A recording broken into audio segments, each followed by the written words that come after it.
Hey guys, welcome to another video. My name is Ian, I'm Ian the Reader, and today I'm back with another challenge. This one I'm very excited about. Not to say that I'm not normally excited about challenge videos, but this is like a milestone for 2022 kind of thing, so I'm pretty excited about it. So there's a booktuber named Roshin's Reading that I have been super enjoying lately. I love all of her content and the types of books she reads. I really enjoy her taste, and she decided to come up with this quarterly crisis challenge, which I'm super excited about because I love year-end videos. I love watching like the, like the mid-year freakout tag or something like that. I can't remember what it's called. I've never gotten to do it because I'm still new to BookTube.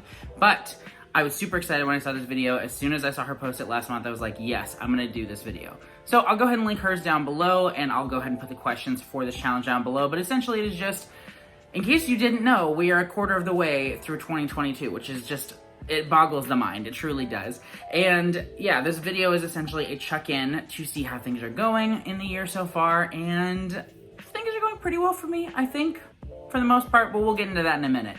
But definitely go and check out Roshin's video because it is great, and make sure to subscribe to her channel while you're at it. Speaking of subscribing, it would mean the world to me if you would like this video and subscribe if you haven't already. I just love talking books with you guys, and I'm super excited about some of the videos that are coming your way soon. The last thing before we jump into the rest of the video, let's go ahead and talk tea. My dad got me this like old Starbucks cup. This is a Starbucks cup. It's like a mug, but without a handle, and I like it.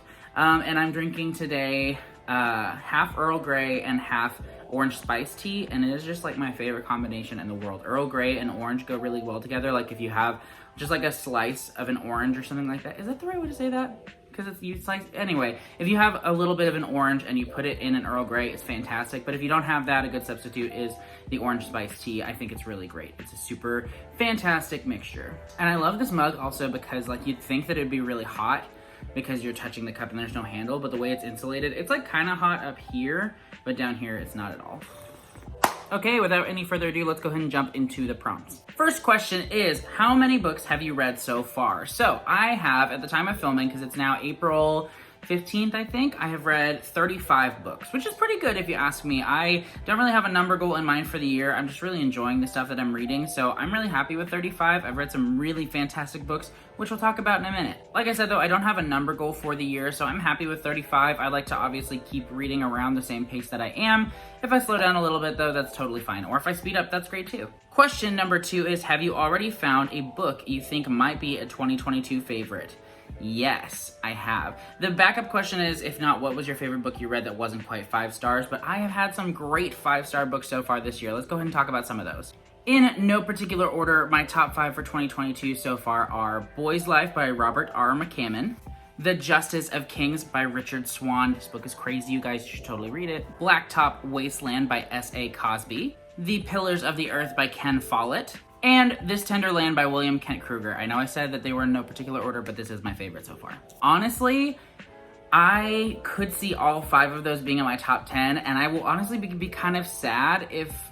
The Justice of Kings is the only one of those that I didn't give a 5 stars, but the other 4, and even The Justice of Kings is so good, like I might raise it to 5, but honestly, I would be so happy if all 5 of those books were in my top 10. Part of me would be, but at the same time, like, if half of the best books I read of the year were in the first quarter of the year, that'll be a little bit disappointing. Question number 3 is, any 1-star books / what is your least favorite book of the year so far? So I have 2 least favorite books of the year so far. The first of those is, oh my gosh, I can't even remember like what the exact name is. It's the first Crescent City book by Sarah J. Maas. I'll put it right here. I think it's like House of Earth and Blood. That's what it is.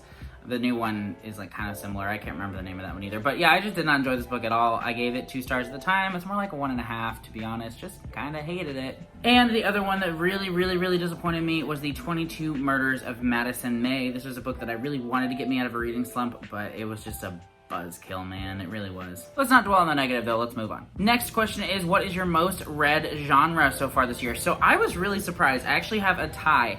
Like I said, I've read 35 books so far, and I have read 10 fantasy books and 10 mystery thriller books, which I say I'm surprised. Those are my 2 favorite genres, so I guess I'm not, but I did not expect the divide to be that drastic and, you know, them to tie. Now, technically, if you called it sci-fi and fantasy, then sci-fi and fantasy would win, because I think I've read like 2 or 3 science fiction books as well, but fantasy and mystery thrillers on their own are both at 10, which that makes up 20 of the 35 books that I've read this year, which is pretty significant. Next question is, what is a book that surprised you? And for this one, I have chosen The Houseboat by Dane Barr. So this book, I was sent by the publisher kind of randomly. I think I did request it. They sent me like a list of books that I could request, and it sounded kind of interesting, so I requested it. But I wasn't thinking about it at all, and then it just showed up on my doorstep, and I was like, this is pretty short. I may as well go ahead and read it because it came out in a couple weeks. And it blew my mind, to be honest. This one could make my top 10 as well. It's just like barely out of my top 5. This is probably my 6th favorite book for the year so far. It was a 4.5, and this was just like so grim, and the writing was so atmospheric, but like straightforward and atmospheric. Like it kind of reminded me of like Ernest Hemingway a little bit, and a little bit of like Cormac McCarthy, and just the writing is very sticky. That's what I wrote in my review. Like it really feels like as you're reading it, the language is just like sticking to you, where even when you put it down, like this atmosphere really sticks with you, and it was hard to shake, and I just read it really quickly. I mean, it's short, but I still don't read things physically very quickly, to be honest. And this book just blew me away. It was fantastic. It was definitely like creepy as heck sometimes. There's a certain character in this just has some really weird behaviors and habits, but this book was amazing. Definitely recommend it. It totally surprised me. Next question is, what is a 2022 release that has already come out that you're really excited to read but have not gotten around to yet? So for me, that book is going to be True Biz by Sarah Novick. I had never heard of this book before it was announced as a Book of the Month pick for the month of April, but my goodness, I'm so excited about reading it now.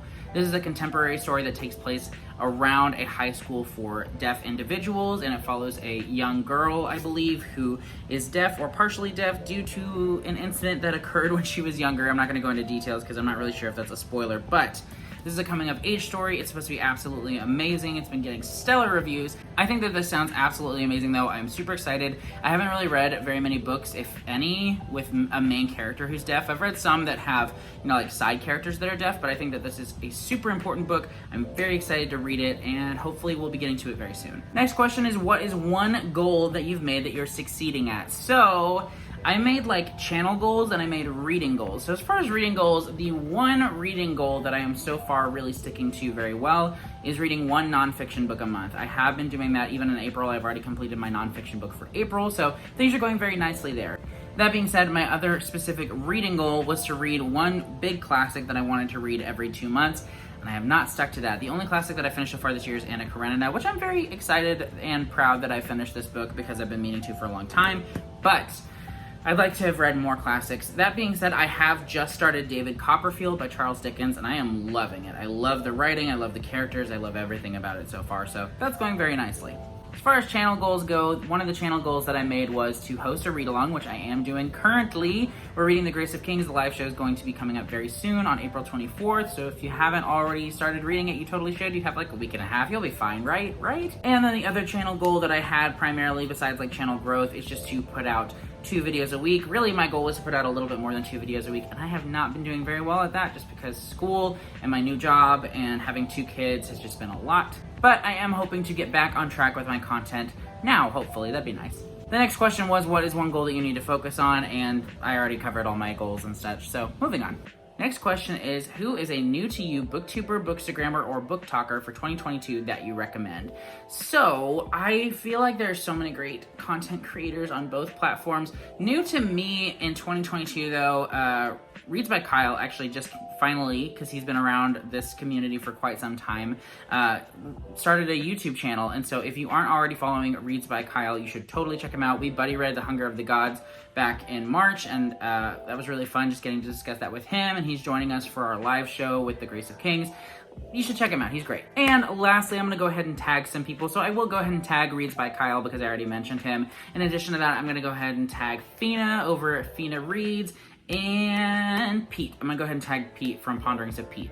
Thank you so much, Roisin, for making such a fun video. If any of you are watching and I didn't tag you and you want to make this video, by the way, you totally should, because it was a lot of fun. It was great checking in with myself on my reading goals, checking with you guys on my reading goals. It's just a good thing to do. But again, thank you so much for watching. I hope that you did enjoy this video. Make sure you keep an eye out on my channel for next week's videos. I am going to be posting my May Book of the Month prediction video probably on Tuesday, because this whole Wednesday, Saturday thing just is not working out for me like I thought it would. So we'll probably be back to Tuesdays and Fridays next week. Who knows? I'm a mess. But whatever. That doesn't matter. I've got tea. I've got books. What else do I need? Thanks so much for watching, guys, and I'll see you in the next video. Bye!